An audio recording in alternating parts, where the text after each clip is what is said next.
खबर शामिल करते हैं। मेहर लियाकत की रिपोर्ट के मुताबिक नामवर पाकिस्तानी ड्रामा नगार खलीलुर-रहमान कमर इन दिनों एक बार फिर खबरों की जीनत बन गए और इस बार उनकी वजह मकबूलियत उनका बयान नहीं बल्कि उनके साथ पेश आई वारदात है। लाहौर डीआईजी ऑपरेशन के साथ प्रेस कॉन्फ्रेंस के बावजूद खलीलुर-रहमान कमर सहाफ़ियों के सवालात से ना बच सके। प्रेस कॉन्फ्रेंस के बाद जब खलीलुर-रहमान कमर अपनी गाड़ी की जानिब जा रहे थे तो सहाफ़ियों ने उनसे एक बार फिर वारदात और किसी खातून से रात गए मिलने से मुतल्लिक सवाल किया।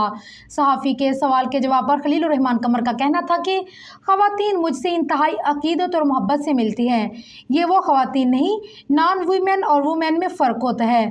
उन्होंने बरहमी का इजहार करते हुए कहा है कि मैं फेमिनिस्ट के ख़िलाफ़ लड़ रहा हूँ। इस जंग में अपनी ज़िंदगी के 3.5 साल दिए हैं और फेमिनिज़म के ख़िलाफ़ ज़िंदगी की आखिरी सांस तक लड़ता रहूँगा। इसी तरह खतून से सुबह 4 बजे मिलने जाने के सवाल पर खलीलुर-रहमान कमर ने कहा है कि अल्लाह की कसम मैं 3 बजे भी मिलने जाऊँगा, मुझे कहीं भी जाने का हक़ है।